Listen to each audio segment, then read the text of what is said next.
نحمده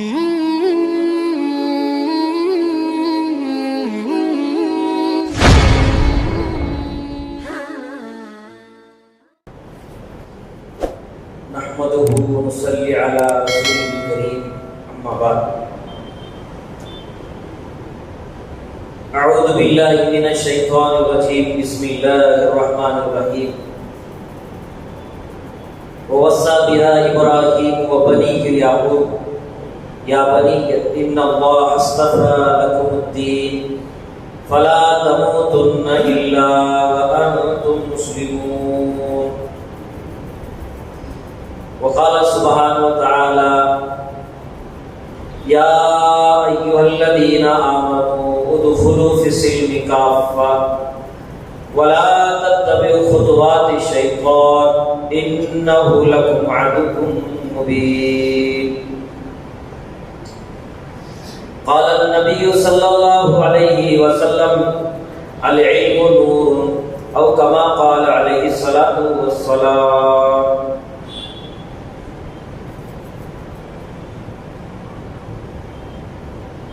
حدیثوں میں آئی جس کی خبر وہ زمانہ اب آ رہا ہے، حدیثوں میں آئی جس کی خبر وہ زمانہ اب آ رہا ہے، زمین بھی تہور بدل رہی ہے، فلک بھی آ کے دکھا رہا ہے۔ ہوا ہے بھائی بھائی کا رہزن، ہوا ہے بھائی بھائی کا رہزن، حقیقی بیٹی ماں کے دشمن، پسر نے چھوڑا پیدر کا دامن، بہن کو بھائی ستا رہا ہے۔ حرام کو حلال سمجھے، گناہ کیے تو کمال سمجھے، بتاؤ اب دنیا میں رہا کیا ہے؟ کھڑے ہیں سب میں ہاتھ باندھے، کھڑے ہیں سب میں ہاتھ باندھے، خیال میں سب اپنے اپنے، جا کے پوچھو مسجد امام سے کس کی نماز پڑھا رہا ہے۔ قابل قدر واجب الاحترام علماء کرام، بزرگان دین، برادران اسلام، نوجوان دوستوں اور بھائیوں، ایک مرتبہ ہم سب مل کر محبت کے ساتھ، عقیدت کے ساتھ، ہم سب کے آقا سیدنا مولانا رحمت دو عالم فخر بنی آدم حضرت محمد عربی صلی اللہ علیہ وسلم کے دربار عالی میں ہدیہ درود السلام کا نذرانہ پیش کرنے کی سعادت حاصل فرمائیں۔ اللہم صلی علی سیدنا محمد وعلی آل سیدنا محمد وبارک وسلم۔ اللہم صلی علی سیدنا محمد وعلی آل سیدنا محمد وبارک وسلم۔ اللہم صلی علی سیدنا محمد وعلی آل سیدنا محمد وبارک وسلم۔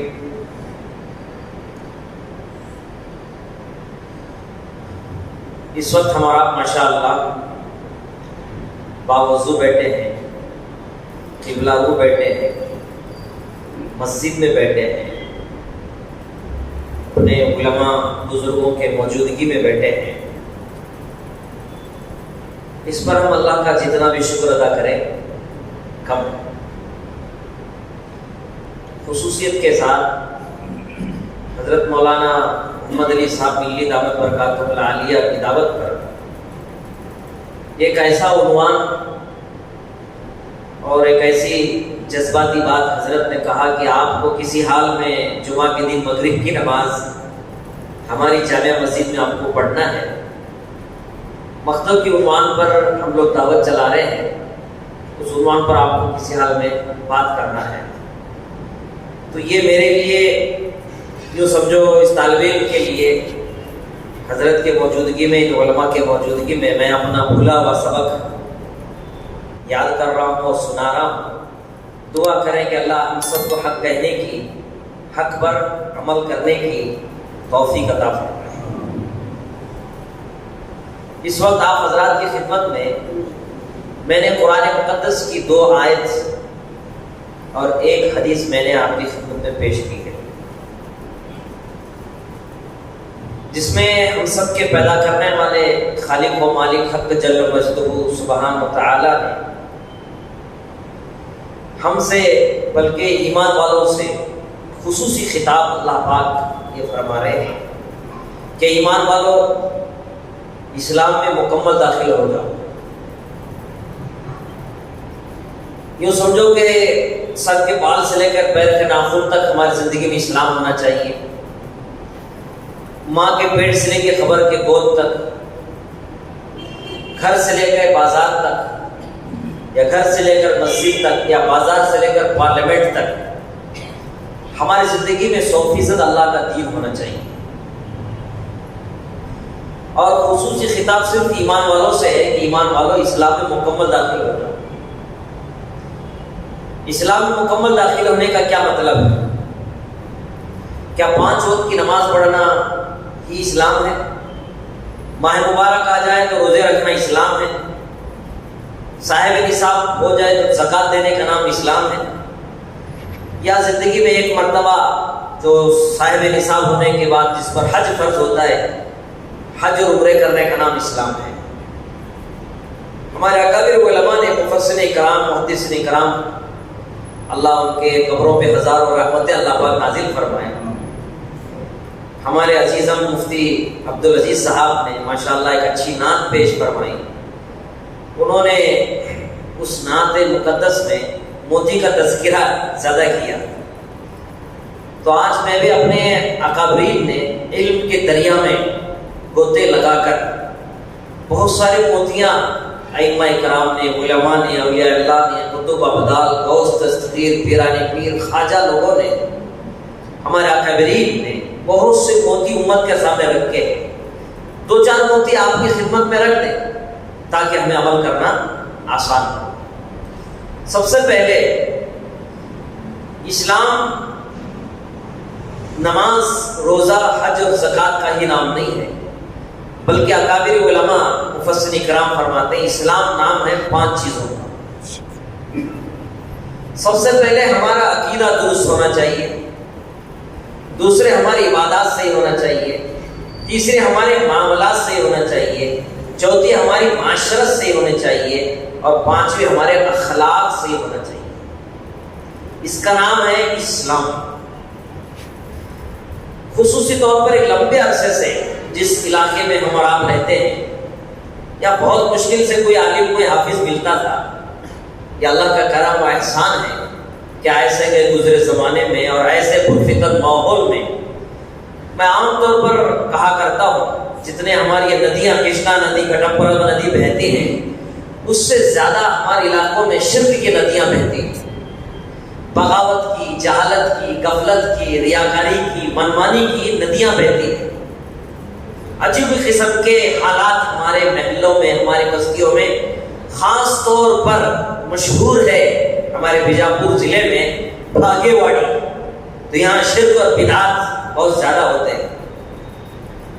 مگر اللہ کا کرم دیکھیے، جہاں ایسے ماحول میں بھی ہمارے ان علماء نے، ان اکابرین نے کوشش اور محنت اور جد و جہد کر کے ماشاءاللہ یہاں مدرسہ بھی قائم ہے، انجمن ہے، ماشاءاللہ ایک دینی اور تعلیمی تربیتی ماشاءاللہ ایک بہت اچھے پروگرامز بھی یہاں آپ کی بستی میں ہوتے ہیں. اللہ تعالیٰ اس محنتوں کو اللہ پاک قبول فرمائے. خصوصی طور پر حضرت مولانا محمد علی صاحب بلی دامت برکاتہ کی عمر میں اللہ پاک برکت نصیب فرمائے، ان کا سایہ ہمارے سر قادر نصیب فرمائے، ان کی محنت کو اللہ پاک منظور مقبول فرمائے. جو انہوں نے قدم اٹھایا ہے، جیسے حضرت نے ابھی سنایا کہ 20 سال پہلے ہمارے ہاں مکتب چلتا تھا اور ماشاءاللہ ایک بڑا اچھا نظام تھا. آج پھر ضرورت ہو گئی، خصوصی طور پر ہر 20 سال کے بعد اللہ والے کہتے ہیں ایک نئی نسل آتی ہے. ہر 20 سال کے بعد ایک نئی نسل آتی ہے. اس نسل کے اندر توحید، رسالت، آخرت، عقائد، عبادات، معاملات، معاشرت، اخلاقیت کے لیے میرے بھائیوں مکتب کا ہونا بہت ضروری ہے. عقائد اسلامیہ کی محنت ہونا بہت ضروری ہے. لہذا میرے بھائیوں مذہب اسلام کے اندر بنیادی طور پر عقیدے پر توجہ دی گئی ہے. عقیدے پر توجہ دی گئی. اب عقیدہ جیسے ایمان مفصل ہم مکتب میں پڑھاتے ہیں، مدرسے میں پڑھاتے ہیں، ایمان مجمل ہے، 7 چیزوں پر ایمان لانا ہر مسلمان کے لیے ضروری ہے۔ اس میں سب سے پہلے آمنت باللہ و ملائکتہ و کتبہ و رسلہ۔ کبھی آپ کو موقع مل جائے، ہماری ایک چھوٹی سی کتاب ہے دین اسلام کا نورانی کورس، اس کتاب کا آپ ضرور پڑھ لیجئے، جس میں ہم نے بحث کیا ہے انہی 7 باتوں پر: ایمان، توحید، رسالت، آخرت، فرشتے، جنت، جہنم، تقدیر، مرنے کے بعد دوبارہ زندہ ہونا، یہ ساری باتیں۔ تو میرے بھائیوں، بزرگوں، دوستوں، ہمارا عقیدہ سب سے پہلے یہ ہونا چاہیے کہ سب کچھ کرنے والا وہ اللہ ہے، یہ زمین آسمان کے نظام کو چلانے والا اللہ ہے۔ بنیادی طور پر توحید اللہ کے ذات سے، اس کے صفات، اس کے کمالات، اس کی بزرگی، اس کی الوہیت، اس کی شان، اس کے جاہ و جلال کا یقین ہمارے دل میں آنا ضروری ہے۔ اسی لیے اللہ والوں نے لکھا ہے، مفسرین اکرام کہتے ہیں، دیکھیے عمل میں کچھ کوتاہی ہو گئی، اللہ غفور رحیم ہے، معاف کر سکتا ہے، مگر مسئلہ اگر عقیدہ بگڑا ہوا ہے، بھلے وہ مکہ میں پیدا ہوا ہو، ہاشمی ہو، قریشی ہو، حضور کا سگا چچا کیوں نہ ہو، روزانہ زمزم پیتا ہو، روزانہ طواف کعبہ کرتا ہے، جی اس زمانے جہالت کے اندر اسے ابو الحکم کہا جاتا تھا، فیصلے کرنے والا باپ، مگر میرے بھائیوں اللہ پاک نے اس کے تعلق سے کیا کہا؟ تبت یدا ابی لہب کا۔ کیوں؟ اس کا عقیدہ بگڑا ہوا تھا۔ اس کا عقیدہ یہ تھا کہ بارش برسانے والا کوئی اور ہے، اولاد دینے والا کوئی اور ہے، غم و خوشی کا مالک کوئی اور ہے، صحت و بیماری دینے والا کوئی اور ہے، عزت و ذلت کے نقشے دینے والا کوئی اور ہے۔ اس کا عقیدہ بگڑا ہوا تھا۔ بھلے میرے بھائیوں مکہ میں پیدا ہو، اتنا نسب حسب اس کا اتنا اعلیٰ، اس کے باوجود میرے بھائیوں اس کا کوئی عمل اللہ کے قابل قبول نہیں ہے۔ کیوں؟ اس کے عقیدہ بگڑا ہوا ہے، اس کا عقیدہ بگڑا ہوا ہے۔ تو میرے بھائیوں، بزرگوں، دوستوں، ہمارے اکابرین میں سے حکیم الامت مولانا اشرف علی تھانوی نور اللہ برکتہ فرماتے ہیں، دیکھیے آج الحمدللہ دعوت و تبلیغ کی محنت ہو یا دیگر کسی تنظیم یا کسی کار خیر کے ذریعے سے امت میں اب جہالت نہیں رہی، امت میں ماشاءاللہ مسائل معلوم کرنا، علماء سے اپنا تعلق پیدا کرنا، اولیاء اللہ و علماء بزرگوں کی خدمت میں بیٹھنا، ماشاءاللہ دینی لٹریچر بھی عام ہو گئے، بہت سے چیزیں ہمارے سامنے آ گئی ہیں۔ آج معاشرے کے اندر اگر یہ معلوم کیا جائے کہ وضو کے طریقہ کیا ہے، نواقض وضو کیا ہے، نواقض غسل کیا ہے، نواقض صلاۃ کیا ہے، نواقض صوم کیا ہے، نواقض حج اور عمرہ کیا ہے، حج عمرہ جانے والے سے معلوم کیجئے سب سے پہلے انہیں عمرے کن چیزوں سے عمرہ ٹوٹتا ہے، حج کی چیز ٹوٹتا ہے، ان کو اس کا علم ہے۔ کیوں؟ اس کا علم حاصل کر کے جاتے ہیں کیونکہ میرا عمرہ خراب نہ ہو جائے، میرا حج خراب نہ ہو جائے۔ مگر حکیم الامت رحمت اللہ علیہ اس وقت یہ سوال کر رہے ہیں، آج اس محنت سے خصوصی طور پر مدارس اسلامیہ میں جہاں دینی ماحول ہے، نواقض وضو سے واقف، نواقض صوم سے واقف، نواقض صلاۃ سے واقف، نواقض حج عمرہ سے واقف، امت کے اکثر طبقے کو میرے بھائیوں نواقض ایمان معلوم نہیں ہے۔ ایمان کن چیزوں سے ٹوٹتا ہے؟ ایمان ایک بڑی دولت ہے میرے بھائیوں، یہ دولت اگر ہاتھ سے نکل گئی، آقا مدنی صلی اللہ علیہ وسلم فرماتا ہے من قال لا الہ الا اللہ دخل الجنہ، جو صدق دل سے ایک مرتبہ کلمہ پڑھتا ہے وہ ضرور جنت میں جائے گا، اور فرمایا اس کے اگلے اس کے جتنے گناہ اللہ جو اس سے ہوئے ہیں وہ گناہ بھی اس کے معاف ہو جاتے ہیں جو اسلام میں داخل ہو جاتا ہے۔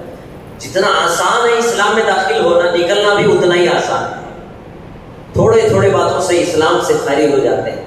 اس لیے اپنی ایمان کی اور اپنے عقیدے کی مضبوطی بہت ضروری ہے۔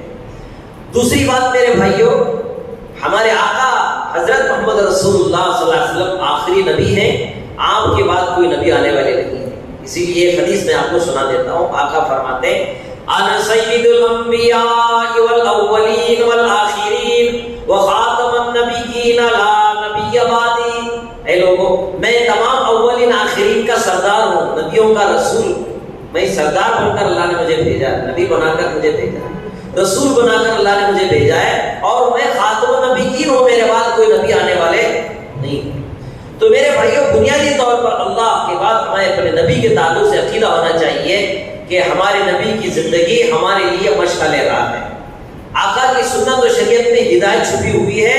اللہ سے ہم قریب ہونا چاہتے ہیں، معرفت حاصل کرنا چاہتے ہیں، اس کی بنائی جنت میں داخل ہونا چاہتے ہیں۔ ایک راستہ ہے اللہ سے ملنے کا، وہ راستہ حضرت محمد رسول اللہ صلی اللہ علیہ وسلم کی سنت و شریعت والا راستہ ہے۔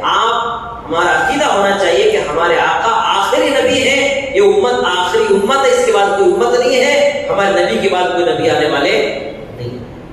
تو بنیادی طور پر میرے بھائیوں عقیدہ درست ہونا بہت ضروری ہے۔ تو میرے بھائیوں بزرگوں دوستوں، نبی پاک صلی اللہ علیہ وسلم سے اصل موضوع پہ آ جاتا ہوں۔ نبی پاک صلی اللہ علیہ وسلم سے بعض صحابہ نے پوچھا من ہوا کریم یا رسول اللہ، من ہوا کریم یا رسول اللہ؟ قال کریم ابن کریم، کریم ابن کریم ابراہیم بن اسحاق بن یعقوب بن یوسف۔ صحابہ نے پوچھا یا رسول اللہ شرافت والا خاندان کون سا ہے، بزرگی والا خاندان کون سا ہے؟ تو حضور پاک صلی اللہ علیہ وسلم فرمایا کریم ابن کریم، کریم ابن کریم ابراہیم بن اسحاق بن یعقوب بن یوسف۔ ابراہیم علیہ السلام، ان کے بیٹے اسحاق علیہ السلام، ان کے بیٹے یعقوب علیہ السلام، ان کے بیٹے یوسف علیہ السلام۔ دیکھیے دادا بھی نبی، بیٹا بھی نبی، پوتا بھی نبی، پڑ پوتا بھی نبی۔ سبحان اللہ، کتنا برکت والا خاندان۔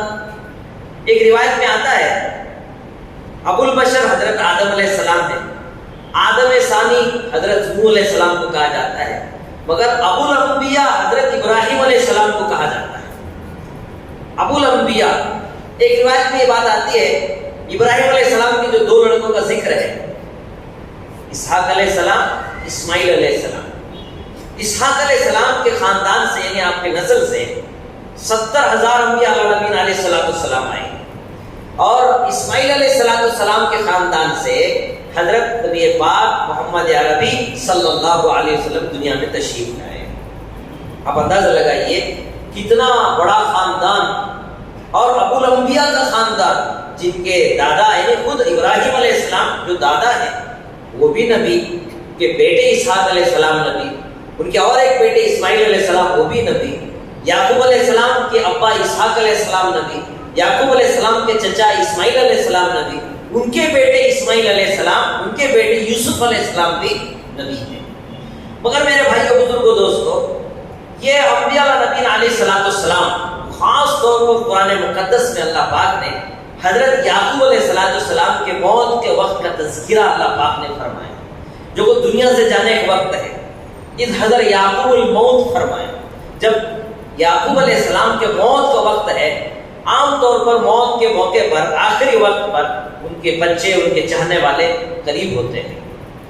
حضرت یعقوب علیہ السلام نے اپنے بچوں کو جمع فرما کر، بلکہ ابراہیم علیہ السلام نے اور یعقوب علیہ السلام نے سب سے پہلے بنیادی طور پر اپنے بچوں کو وصیت فرمائی، نصیحت فرمائی، صرف نصیحت نہیں بلکہ وصیت فرمائی۔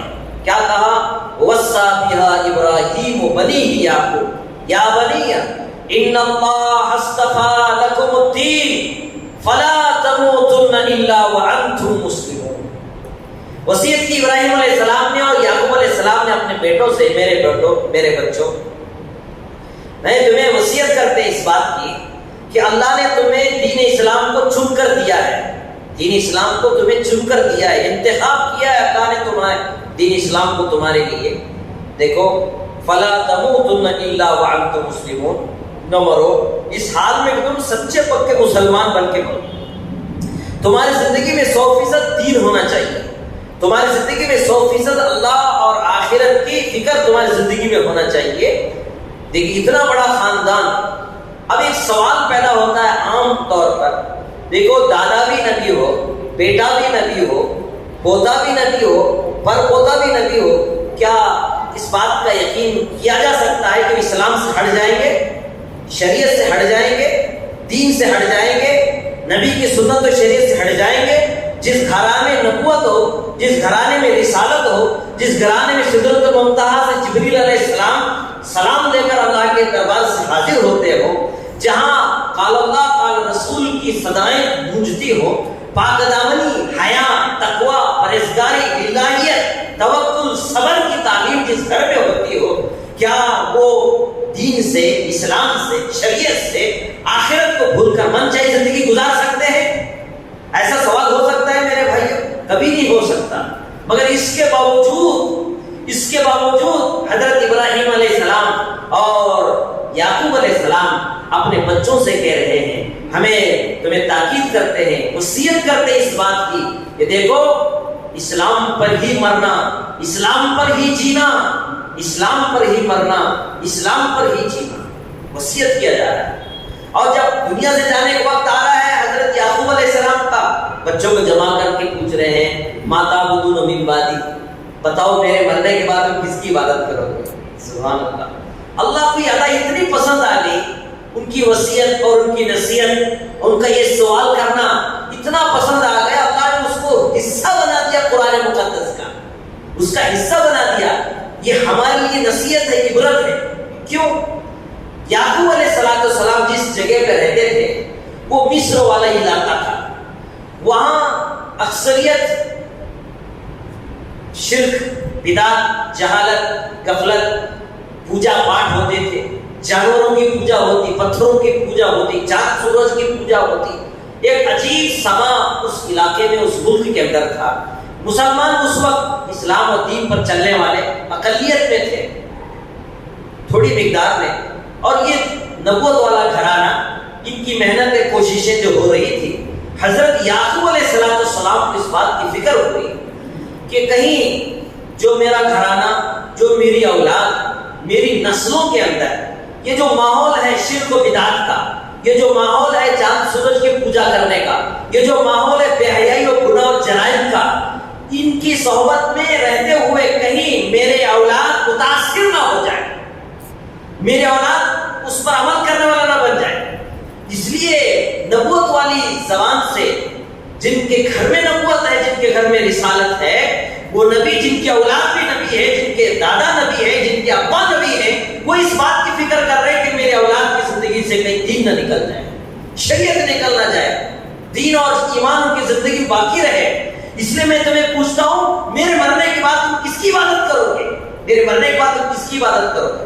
کیا اس بات کا ڈر تھا کہ نبوت والا گھرانہ اسلام کو چھوڑ دے گا، شریعت کو چھوڑ دے گا؟ نہیں، یعقوب علیہ السلام کو اس بات کا ڈر ستا رہا تھا۔ کیوں؟